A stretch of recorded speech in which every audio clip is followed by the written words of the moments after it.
At 2:47 a.m. on October 15th, my wife calls me from a motel parking lot screaming that someone stole her car. I don't tell her I'm the one holding the keys, and I don't tell her what's waiting for her at home. Her voice cracks through the speaker, panic, raw and ugly.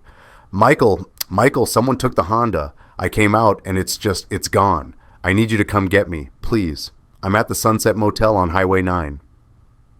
The Sunset Motel. The same one she's visited 12 times in the last 11 months. The same one where the night clerk knows her by sight now, where she parks in the back lot away from the road, where she thinks no one's watching. I sit in our kitchen, her car keys cold in my palm. The Honda is in a storage unit across town, safe, waiting. Jennifer, I say.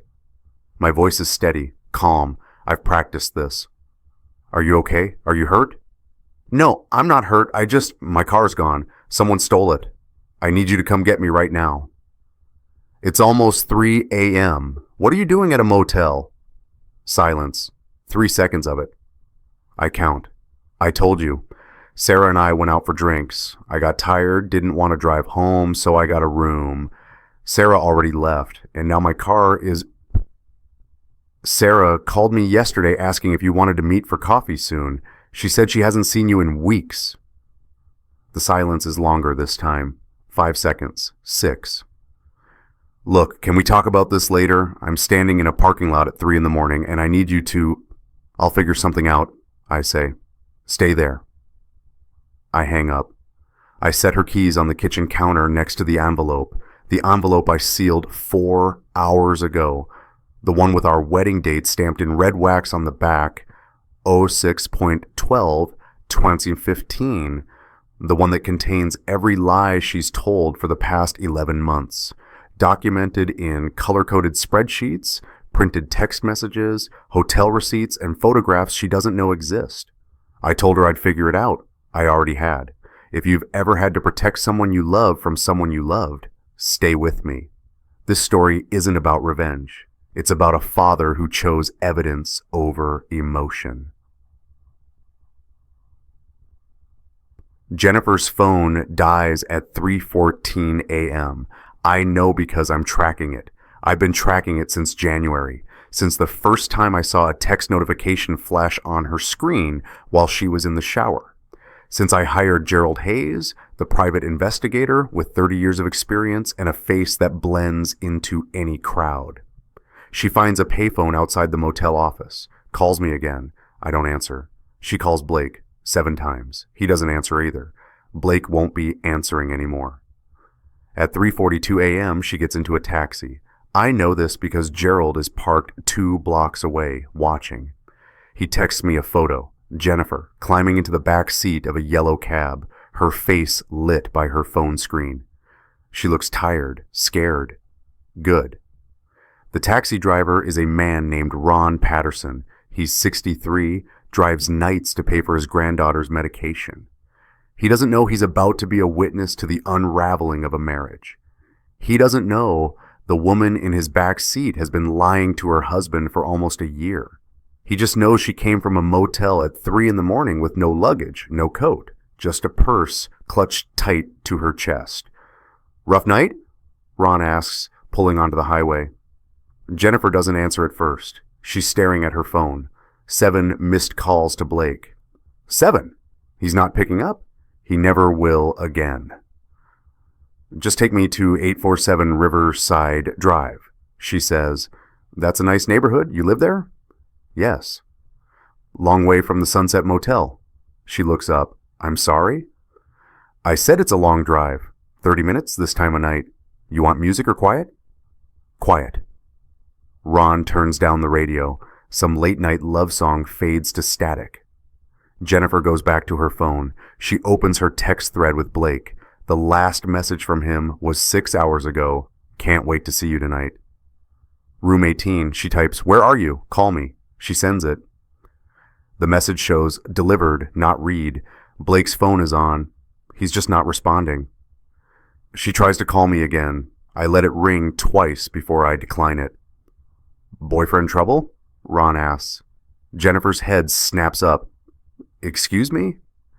Sorry, none of my business. I've been driving cabs for 40 years. I've seen that look before when someone's calling and nobody's answering. It's not like that. Okay. They drive in silence for 5 minutes. Jennifer stares out the window, watches the dark highway roll past, streetlights, empty gas stations, a 24-hour diner where we took Ethan for pancakes last Sunday. She doesn't look at it. At 4:08 a.m., she notices something. The porch light's off, she says. Ron glances at her in the rearview mirror. Ma'am? Our porch light. We always leave it on. My husband always leaves it on. Ron slows down as they approach Riverside Drive. The houses here are set back from the road.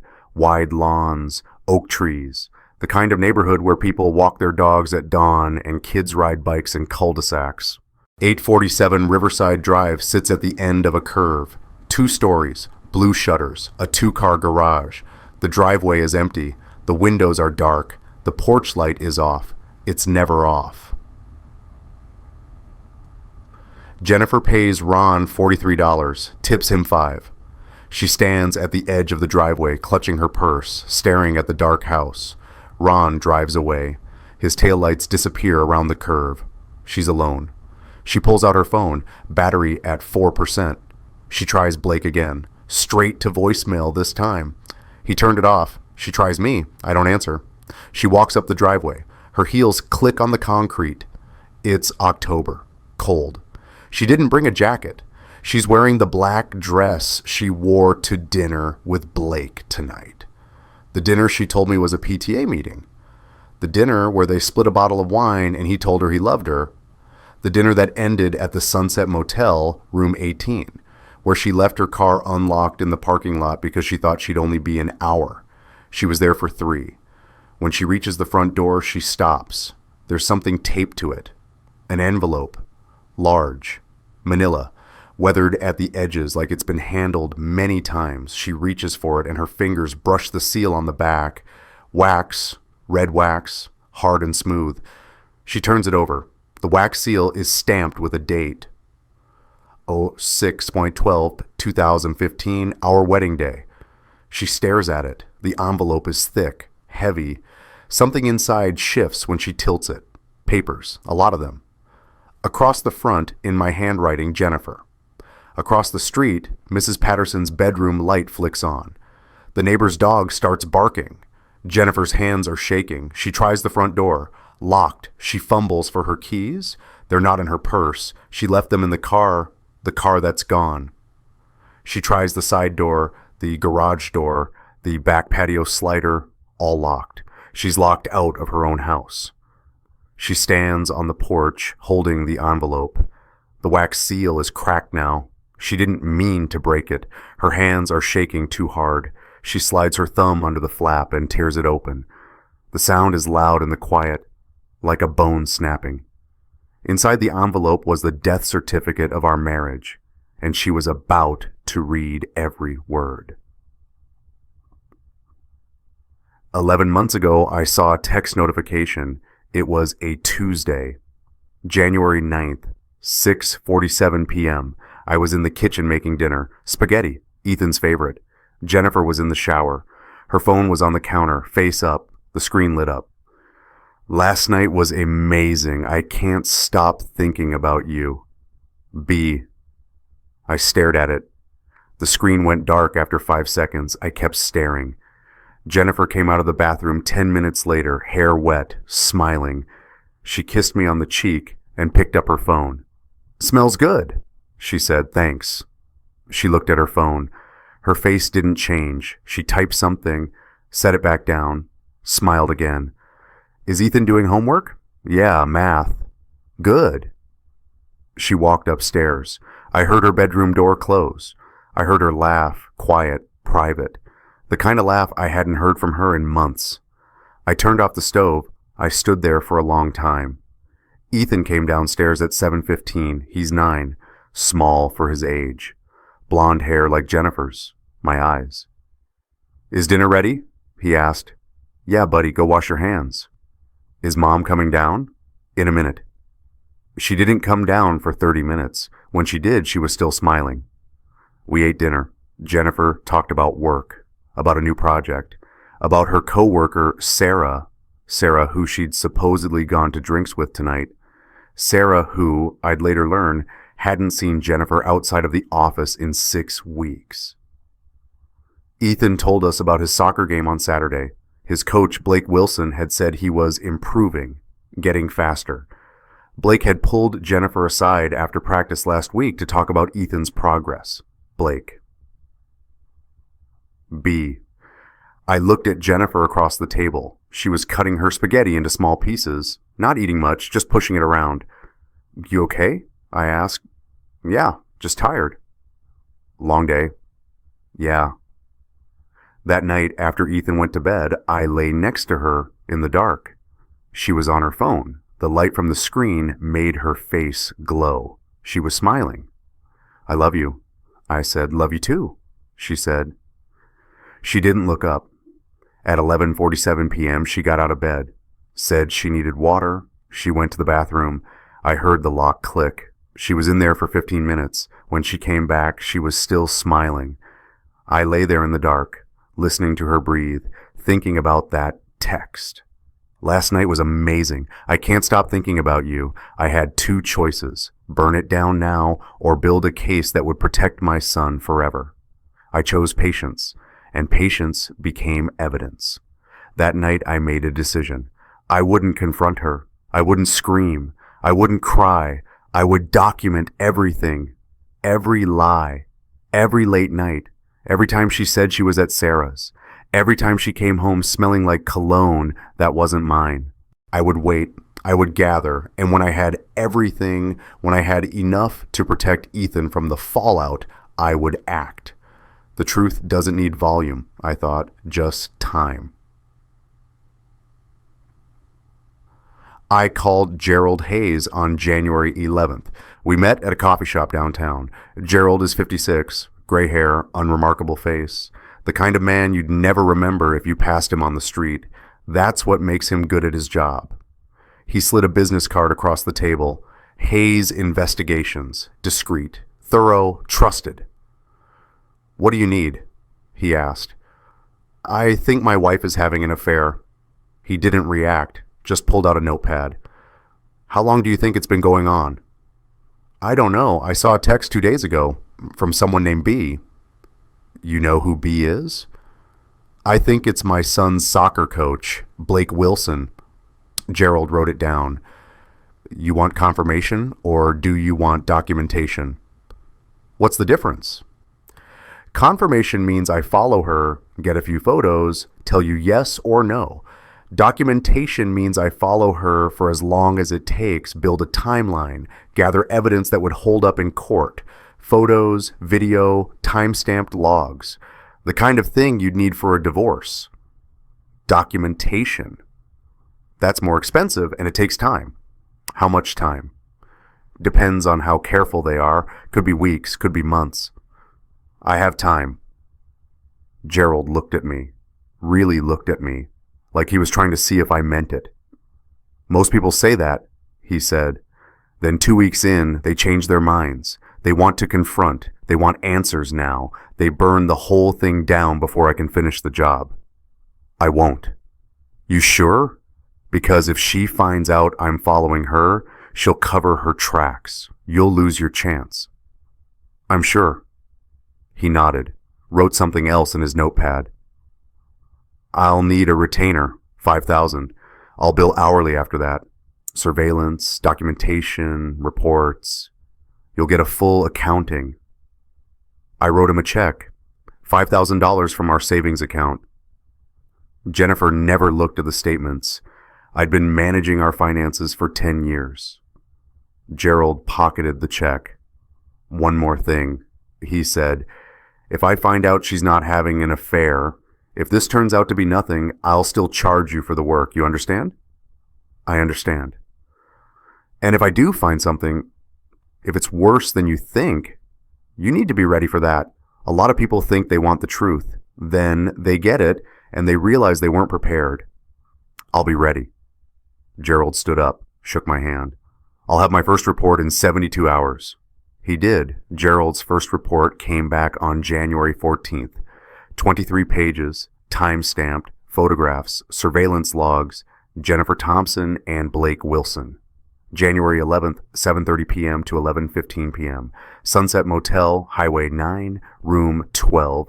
January 12th, 8 West p.m. to 11:45 p.m. Same location, Room 18. Gerald had photos. Jennifer's car in the parking lot, Blake's truck 2 spaces over, the two of them entering the motel office together, exiting with a key card. Walking to Room 18, the lights turning on, staying on. 47 documented meetings in the first month alone. 47. I read the report 3 times. I didn't cry. I didn't scream. I sat in my office at 2 a.m., reading Gerald's meticulous notes, looking at the timestamps, and I thought about Ethan. 9 years old, blonde hair, my eyes, loved soccer, loved his mom. What would this do to him? So I made another decision. I would keep going. I would document everything, and I wouldn't stop until I had enough evidence to make sure that when this all came apart, and it would come apart, Ethan would be safe. He'd stay with me. He'd be protected from the fallout. I paid Gerald another $5,000. Keep going, I said, and he did. 47 meetings. And that was just month 1. Jennifer stands on the porch, the envelope torn open in her hands. The first thing she pulls out is paper, white, crisp, fresh from a printer. At the top, in bold, timeline of infidelity. Jennifer Thompson and Blake Wilson. Below that, January 9th, 2024, October 14th, 2024. Below that, documented meetings 47. The page is color-coded, red highlights for motel visits, blue for documented lies to me, yellow for documented lies to Ethan. The entire page bleeds color. Jennifer's hands shake, the paper flutters. She can barely hold it still enough to read. January 11th, 2024, 7:30 p.m. to 11:15 p.m., Sunset Motel, Room 12, told husband, I'm PTA meeting. January 12th, 2024, 8 p.m. to 11:45 p.m., Sunset Motel, Room 18, told husband a girls' night with Sarah. January 19th, 2024, 6:15 p.m. to 10:30 p.m., Sunset Motel, Room 18, told son, working late. Son had soccer game, asked where mom was. The list goes on and on. 47 entries. Each one time-stamped, each one documented, each one a lie she thought disappeared the moment she told it. Red for motels, blue for lies to me, yellow for lies to Ethan. The whole year was painted in betrayal. Mrs. Patterson's porch light comes on across the street. Jennifer doesn't notice. She's reading, scanning, her eyes jumping from line to line. March 7th, March 14th, March 29th, April 3rd, April 3rd. That was the night of Ethan's spring concert. She missed it, said she had a work emergency. Ethan cried. I told him mom would make the next one. She didn't. Jennifer flips to the second page. More entries, more colors. At the bottom of the page, a note in my handwriting. Source. Private investigation conducted by Gerald Hayes. Hayes Investigations. All entries verified through surveillance, GPS tracking, photographic evidence, and witness testimony. Her breath comes fast, shallow. She reaches back into the envelope, a USB drive, small, black, labeled in my handwriting, full evidence, October 2023, September 2024. She stares at it, this tiny piece of plastic, this thing that weighs nothing but contains everything. But the timeline was just the table of contents. The real story was on the drive. February 18th, 3 weeks into Gerald's surveillance. I was at my desk. Ethan was at school. Jennifer was at work. My phone buzzed. Gerald, got something. Call me. I called. Michael, Gerald said, I need to tell you about iCloud. What about it? Your wife's iPhone backs up automatically to Apple's servers. Text messages, photos, everything. Even if she deletes them from her phone, they're still in the cloud for 30 days. My chest tightened. Can you access that? With the right legal authority, yes. You'd need a lawyer. You'd need to establish grounds for a subpoena. But if you're planning to file for divorce, this could be crucial. What kind of text are we talking about? Gerald was quiet for a moment. The kind you don't want to read, but the kind a judge needs to see. I hired a lawyer the next day, Susan Chen, family law specialist, 20 years of experience. She listened to everything, looked at Gerald's reports, looked at me. This is going to hurt, she said. I know.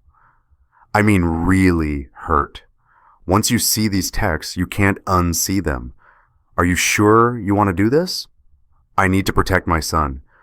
Then we'll file for the subpoena. It took 3 weeks. 3 weeks of waiting. 3 weeks of lying next to Jennifer every night, knowing she was texting him in the bathroom, knowing she was deleting the evidence, knowing it didn't matter because nothing disappears. Not anymore. The text came back on March 15th. 68 pages, single-spaced. Every message between Jennifer and Blake from January through March, printed in full color. iPhone blue text bubbles for her, gray for him. I read them in my car, parked outside a grocery store, hands shaking so hard I could barely turn the pages. Jennifer to Blake, January 12th. Last night was perfect. I can't remember the last time I felt this alive. Blake to Jennifer, January 15th. When can I see you again? I miss you. Jennifer to Blake, January 20th. He's so boring. I feel dead inside when he touches me. I stopped reading, sat there, stared at the words. I feel dead inside when he touches me. We'd had sex 2 days before that text. January 18th. She'd initiated, kissed me, pulled me close, smiled afterward, said she loved me. I kept reading. Blake to Jennifer, February 7th. Leave him. We'll start over. I have money saved. We could go anywhere. Jennifer to Blake, February 3rd. I can't yet. The timing isn't right. Ethan's too young, and Michael, he'd fight for custody.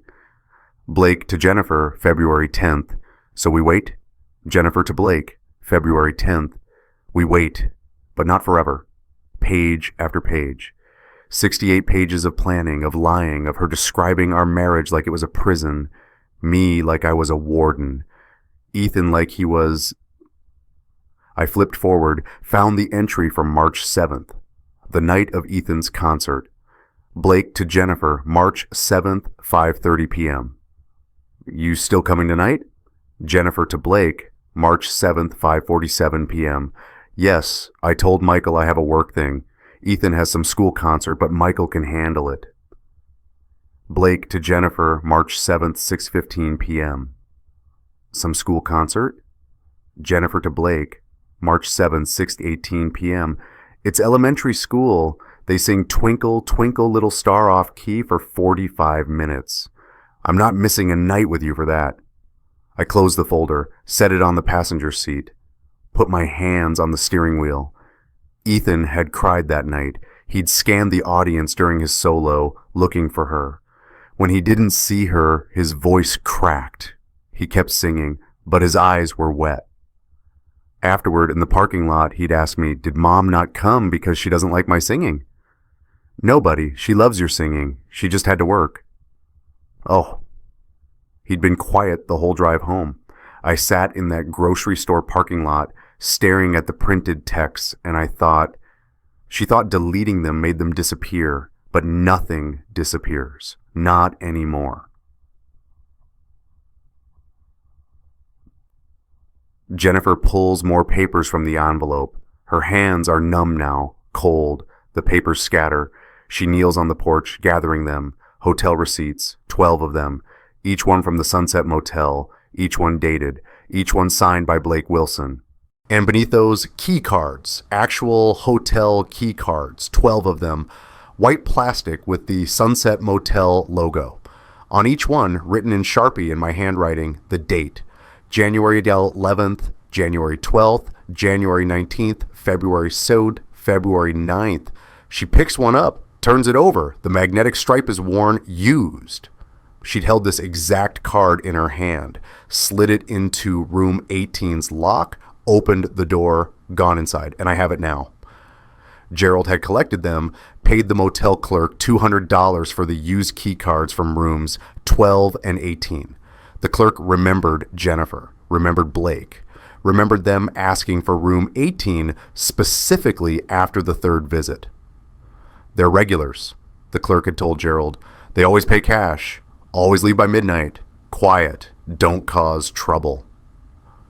12 key cards, 12 nights. But it was the 13th night tonight when everything ended. Jennifer drops the key cards. They scatter on the porch, plastic clattering on wood. She reaches back into the envelope. Ethan's school art show. Jennifer and I went together.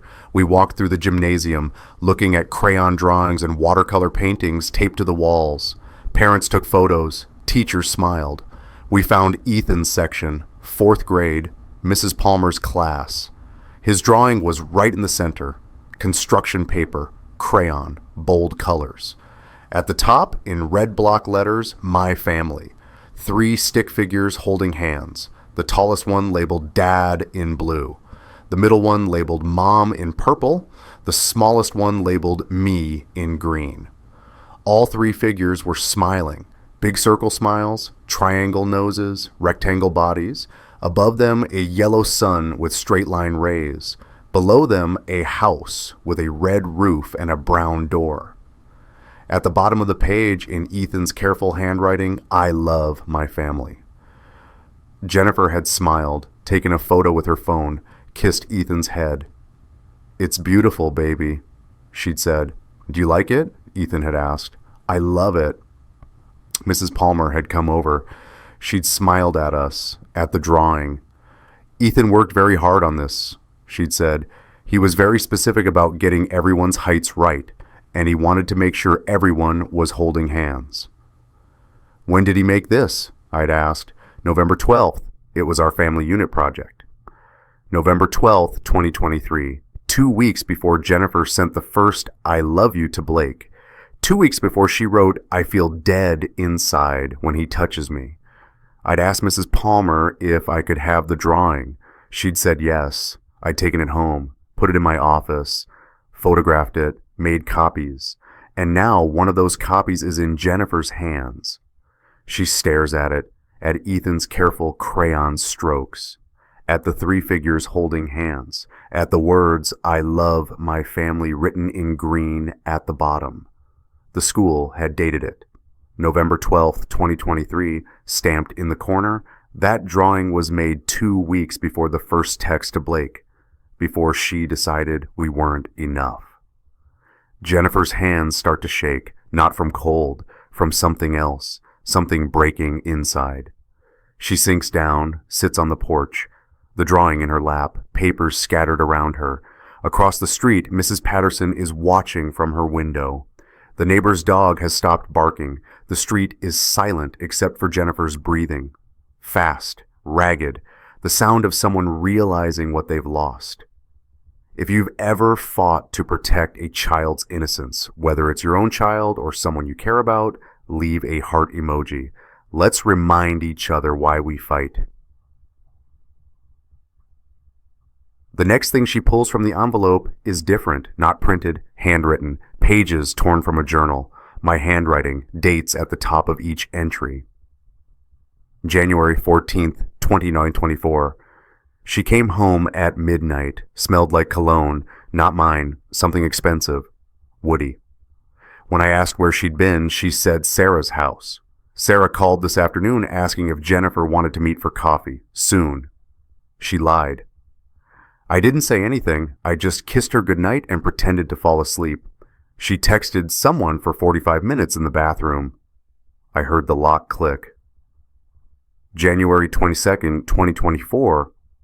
Ethan asked why Mommy doesn't kiss him goodnight anymore. I didn't have an answer. I told him she's tired from work. He said, "Is she mad at me?" I said no. I hugged him. He held on longer than usual. February 8th, 2024. I booked a table at Marino's for our anniversary. 13 years, I bought flowers. She canceled 2 hours before dinner, said a client meeting ran late. I saw a text flash on her phone while she was telling me this. "Can't wait to see you tonight." From him, I kept the flowers, put them in a vase. They died after 5 days. March 7th, 2024. Ethan had his concert tonight. He had a solo. You Are My Sunshine. He practiced for 3 weeks. Jennifer said she had to work late. She wasn't at work. I know this because her office building security log shows she left at 4:47 p.m. Ethan's solo was at 7:30. She chose not to come.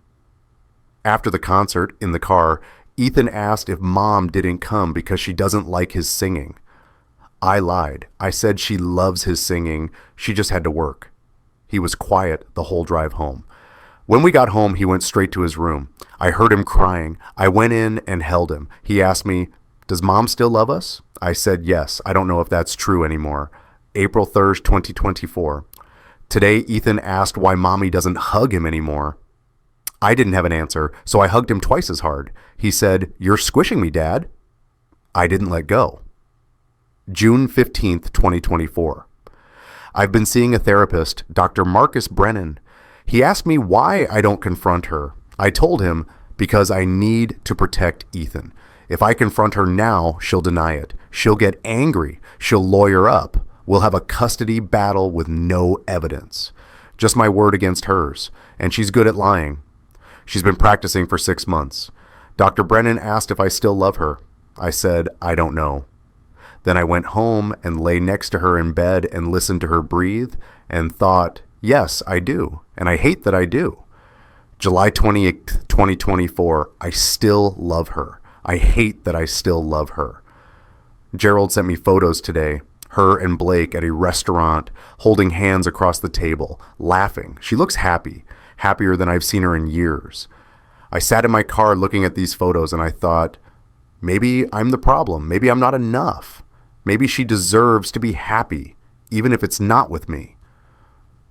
Then I thought about Ethan, about the drawing he made, about the way he still looks for her at his games, and I thought, no, she doesn't get to destroy him on her way out. So I called Gerald. I said, keep going. And I wrote this entry drunk at 2 a.m. Tomorrow I'll wake up sober, and I'll keep building the case. October 10th, 2024, 4 more days. I have everything I need. 11 months of documentation, 47 meetings, 68 pages of texts, hotel receipts, key cards, photos, her own words, audio recordings. The lawyer says it's airtight. The judge will see it all. Custody will be mine. Ethan will be safe. In 4 days, I take her car from the motel parking lot. I change the locks. I leave the envelope on the door, and I don't look back. The truth doesn't need volume, just time. And I've given it 11 months. Jennifer reads every word. Her face is wet. She didn't realize she was crying. For 11 months, I wrote every hurt, every lie. Every night, I pretended to sleep while she texted him in the bathroom. But one entry I didn't include in the envelope, the one that changed everything. The last thing in the envelope is the smallest and the worst. A USB drive, the same one from earlier, but taped to it is a note card, white. My handwriting, Tracks 07, July 14th, 2024, 3:42 p.m., Blake's car, parking lot outside Riverside Elementary. Jennifer's face goes white. She knows that date. She remembers that conversation. She doesn't want to remember, but she does. July 14th, 3 months ago. The day after Ethan's last soccer game of the summer season. Blake had asked to talk to her after practice. They'd sat in his car. Just talking, she told herself. Just talking about Ethan's progress. Except they hadn't talked about Ethan. And Gerald had been parked 2 cars away with a directional microphone, recording everything. The audio file exists. I've listened to it 200 times. Every word is burned into my memory. But I can't include the full transcript here. It's too long, too brutal. So I'll give you the part that matters, the part that changed everything. Blake's voice tinny through car speakers. What if Michael finds out? Jennifer's voice, clear and steady. He won't. He's too trusting, too passive. He's not the kind of man who looks for things. Blake. And Ethan? A long pause. 17 seconds. Gerald timed it. Jennifer, Blake, I'm going to tell you something I've never said out loud. Blake, okay. Jennifer, Ethan was a mistake. Silence, 3 seconds.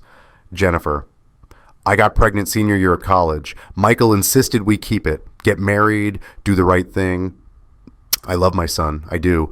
But Blake, he's the reason I'm trapped. If I'd finished my degree without the pregnancy, if I'd waited, my life would be completely different. I'd be completely different. Blake, you don't mean that. Jennifer, I do. I think about it every day. What my life could have been, who I could have been. And then I look at Ethan and I feel, Blake, feel what? Jennifer, guilty for resenting him, for looking at my own child and seeing everything I gave up. The recording continues for another minute, 47 seconds to be exact.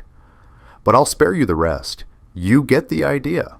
That recording wasn't in the envelope. It was attached to the emergency custody petition I filed 4 days ago, and the judge heard every word. Jennifer sits on the porch, the note card in her hand. She's not moving, not breathing, just staring at those words. Track 07, July 14th, 2024. She knows what's on that track. She knows what she said, and she knows now, finally, that it's over. Not the texts, not the hotels. This. The last papers fall from the envelope. Legal documents, court seals, official stamps. Petition for emergency custody. Petitioner Michael David Thompson. Respondent Jennifer Ann Thompson. Minor child Ethan James Thompson, age 9. Beneath that, a court date, October 15th, 2024, 8:09 a.m., 7 hours from now. Beneath that, a custody evaluator's report. Dr. Sarah Chen, licensed clinical psychologist. She'd interviewed Ethan 3 weeks ago. Jennifer hadn't known. The school had released him for a special appointment with a family counselor. Jennifer scans the report. The words blur. But some sentences are highlighted. Child exhibits anxiety when discussing mother's recent absences and behavioral changes. When asked, who takes care of you, child immediately responded, Dad. Child states father attends all school events, helps with homework, makes breakfast, and always shows up. When asked about mother, child became quiet. After prompting, stated, Mom is busy a lot. She works late. She doesn't come to my games anymore. Clinical recommendation, primary custody to father provides stable, consistent environment. Child demonstrates secure attachment to father. Relationship with mother appears strained due to mother's reduced presence and engagement. Attached to the report, another document. Blake Wilson's termination letter from Riverside Youth Soccer League. Dated October 14th, 2024, yesterday. Dear Mr. Wilson, due to evidence of an inappropriate relationship with a parent of a player you coached and violation of the league's code of ethics, your employment and coaching privileges are hereby terminated effective immediately. You are no longer permitted to participate in any league activities or have contact with players or families. Jennifer drops the papers. They scatter across the porch. Legal documents, evidence, proof.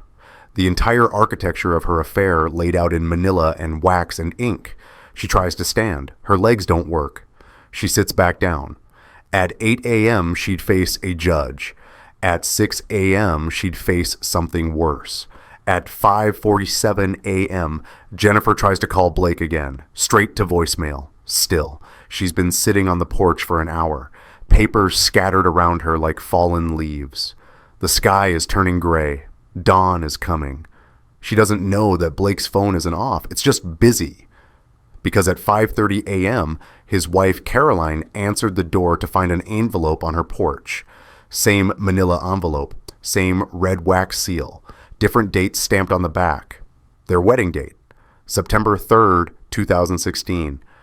Caroline is reading it now, in her kitchen, standing at the counter, reading every text, every lie, every hotel receipt, looking at photos of her husband walking into motel rooms with another woman, with Jennifer. Caroline isn't crying. She's past crying. She's been married to Blake for 8 years. They have no children. She'd wanted them. He'd always said, not yet. Now she knows why. At 6:02 a.m., Caroline puts the papers back in the envelope. She walks upstairs. Blake is still asleep. She sets the envelope on his chest, walks back downstairs, starts making coffee. Blake wakes up at 6:15, sees the envelope, the wax seal, their wedding date. He knows. Before he even opens it, he knows. He opens it anyway. At 6:47 a.m., Blake's phone finally turns on. 23 missing calls from Jennifer, 12 voicemails, 36 texts. He doesn't read them. He's too busy reading the termination letter from the soccer league. The letter that was delivered to his personal email at 6:00 a.m. The letter that was CC'd to the league director, the board of trustees, and all team parents. Due to evidence of an inappropriate relationship with a parent of a player you coached and violation of the league's code of ethics, your employment and coaching privileges are hereby terminated effective immediately. His phone starts ringing. Jennifer, he declines the call. It rings again. His brother, he declines. It rings again. The league director, he declines. It rings again. A number he doesn't recognize. He answers, "Mr. Wilson?" A woman's voice, professional, cold. "Yes. This is Angela Reeves from Safe Sport.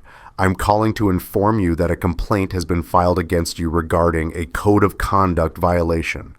Specifically, an inappropriate relationship with the parent of a minor athlete under your supervision. You've been added to our centralized database. This will flag in all background checks for youth sports programs nationwide. You have 30 days to submit a written response if you wish to appeal." Do you understand what I've just told you, Mr. Wilson? "Yes. You'll receive written notification via certified mail within 5 business days. Have a good day." She hangs up. Blake sits on the edge of his bed, the phone in his hand, the envelope on his lap. Downstairs, Caroline is still drinking coffee, still not crying. At 7:15 a.m., she comes upstairs. Blake is still sitting there. "I want a divorce," she says. "Caroline, I called a lawyer 45 minutes ago. She's filing the papers today. I want you out of the house by the weekend." "Let me explain." "There's nothing to explain. It's all in here." She taps the envelope. 11 months, Blake. 47 times. While I was at work, while I was visiting my mother, while I was planning our anniversary trip. "I'm sorry." "No, you're not. You're sorry you got caught." She pulls something from her pocket, her wedding ring, sets it on the dresser. "I'm keeping the house. You can have everything else, but I want you gone." She walks out, closes the door, doesn't slam it, just closes it. Quiet, final. Blake picks up the ring, gold band, inscribed on the inside, forever. See, he sets it back down. At 7:42 a.m., he tries to call Jennifer. Her phone goes straight to voicemail. Battery dead. Blake lost his job by sunrise, his marriage by noon, and his future by sunset. Jennifer is still on the porch when the sun comes up. She's tried every door, every window, all locked.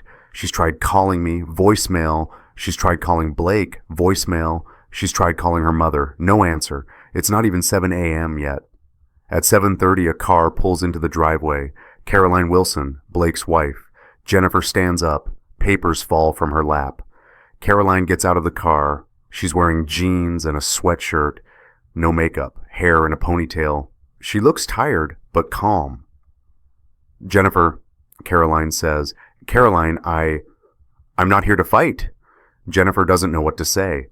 Caroline walks closer, stops at the bottom of the porch steps, looks at the papers scattered everywhere, the envelope, the USB drive.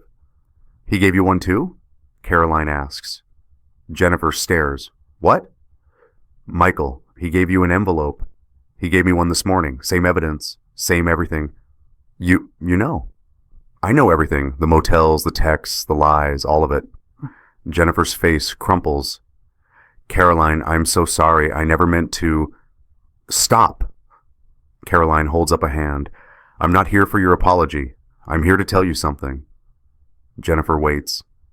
I've been married to Blake for 8 years, and in those 8 years I ignored things, small things. His phone face down on the table, late nights at the gym, weekend coaching clinics that didn't show up on the league calendar. I ignored them because it was easier than knowing.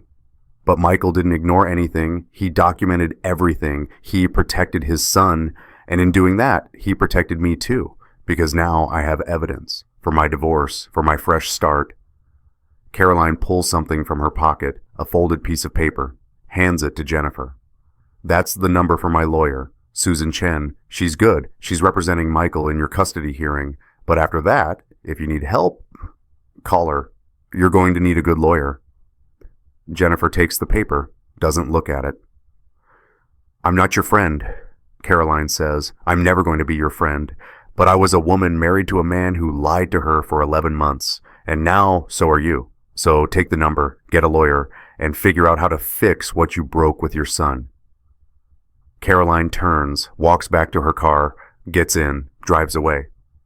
Jennifer watches the taillights disappear around the curve. She looks at the paper in her hand, Susan Chen's office number, the same lawyer representing her husband.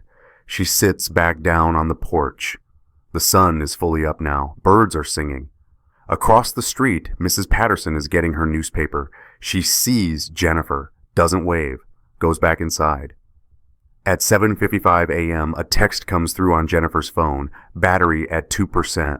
It's from me. Hearing is at 8 a.m. Susan will be there. You should be too. The phone dies.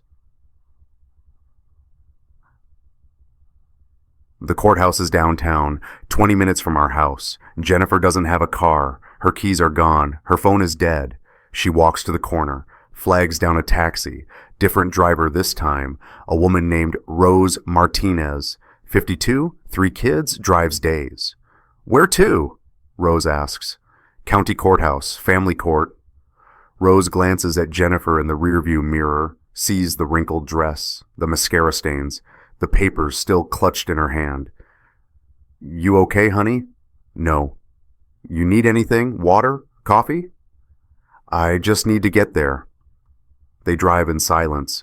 Jennifer stares out the window, watches the town wake up. Coffee shops opening, people walking dogs.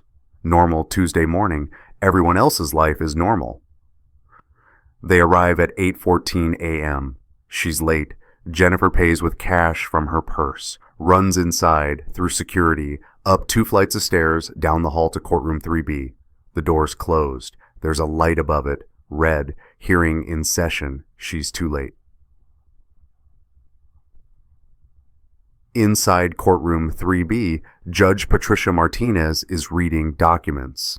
I'm sitting at the petitioner's table with Susan Chen. Ethan is not here. He's at my brother's house, safe, playing video games, eating cereal, not watching his parents destroy each other in court. But he was here 3 weeks ago, in the judge's chambers, for the custody evaluation interview. Judge Martinez looks up from the documents, looks at me. Mr. Thompson, I've reviewed your petition. I've reviewed all submitted evidence. I've reviewed the custody evaluator's report and her interview with your son. Before I make my ruling, I want to confirm you're seeking primary physical custody with supervised visitation for the respondent. Yes, Your Honor, Susan says, and the basis for this request is documented infidelity and emotional neglect of the minor child. Yes, Your Honor, as outlined in Exhibits A through J. The judge picks up a piece of paper, Ethan's drawing. She looks at it for a long moment. This is Exhibit I, the child's artwork dated November 12th, 2023. Yes, Your Honor. And this audio recording, Exhibit J, was obtained legally? Yes, Your Honor. It was recorded in a public parking lot with a directional microphone. No expectation of privacy. The recording captures the respondent making statements about the child that demonstrate emotional detachment and resentment. Judge Martinez nods. She picks up another document, reads, sets it down. I've also reviewed the school reports. The child's teacher notes that his grades have declined over the past 6 months. His attendance is good, but his engagement has decreased. The school counselor noted that when asked about family stress, the child stated, "My mom is sad a lot and busy." Susan nods. "Yes, Your Honor." The judge picks up the custody evaluator's report, flips through it. Dr. Chen's report is quite thorough. She interviewed the child for 90 minutes. The child's primary attachment is clearly to the father. When asked about safety and comfort, he consistently referenced the father. When asked about the mother, he became withdrawn. Susan doesn't respond, doesn't need to. Dr. Chen notes here, when asked who he would want to live with if his parents separated, the child immediately said Dad. When asked why, he stated, "Dad always shows up." The judge sets down the report, looks at me. "Mr. Thompson, the evidence you presented is extensive. 11 months of documentation. I don't see cases this thoroughly prepared very often. Most custody cases are emotionally charged but evidence light. Yours is the opposite." "Thank you, Your Honor." "I didn't say it was a good thing. I said it was unusual. This level of documentation suggests you've been living in a state of surveillance and control for almost a year. That's not healthy for anyone." "I was protecting my son, Your Honor." "I understand that, and the evidence supports that your son needs protection. The question is, protection from what? The respondent hasn't physically harmed the child. She hasn't abandoned him. She's been present, if emotionally distant." Susan stands. "Your Honor, if I may, the audio recording demonstrates that the respondent views the child as a mistake, as the reason she's trapped. That's not emotional distance, that's emotional rejection. And children feel that even if it's not said directly to them." The judge nods. "I've listened to the recording 3 times. She pauses. "It's difficult to hear a mother describe her child that way." Silence in the courtroom. "However," the judge continues, "my role is not to punish the respondent for infidelity. My role is to determine what's in the best interest of the child. And based on the evidence, the custody evaluator's recommendation, and the child's own statements, I'm prepared to rule." The door opens. Jennifer slips in, hair disheveled, dress wrinkled, mascara stained. Judge Martinez looks at her. "Mrs. Thompson, you're late." "I'm sorry, Your Honor, Sit down." Jennifer sits in the back row, not at the respondent's table. She doesn't have a lawyer, didn't know she needed one, thought this was just a hearing, a formality. She was wrong. Judge Martinez continues, "I'm granting primary physical custody to the petitioner, Michael Thompson. The respondent, Jennifer Thompson, is granted supervised visitation, 2 hours per week, supervised by a court-appointed monitor. Respondent must also complete a parenting course and undergo therapy before consideration of unsupervised visitation." Jennifer's face goes white. "The child will reside primarily with the father. The father will make all major decisions regarding education, healthcare, and welfare. The respondent will pay child support in the amount determined by state guidelines."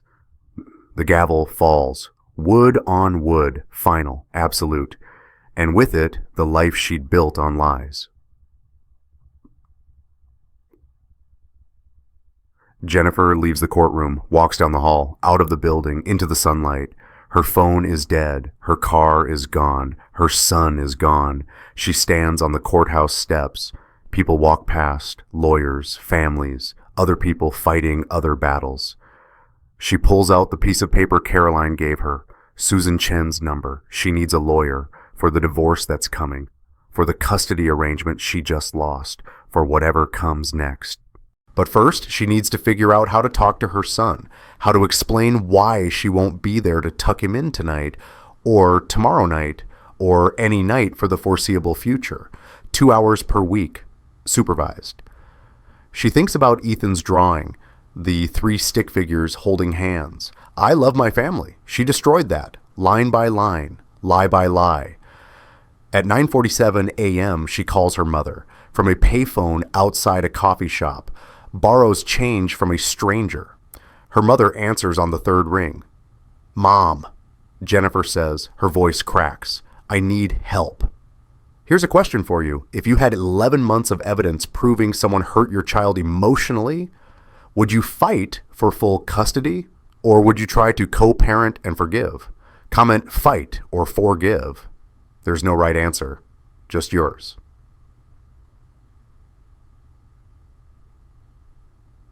Four months later, Saturday afternoon, February, cold but sunny. The kind of day where the sky is so blue it hurts to look at. I'm sitting in the bleachers at Riverside Park. Different soccer field, different league, fresh start. Ethan is on the field. Number 7, blue jersey. He's grown since October. Taller, faster, smiling more. His new coach is a woman named Maria Torres, 45, 2 kids of her own.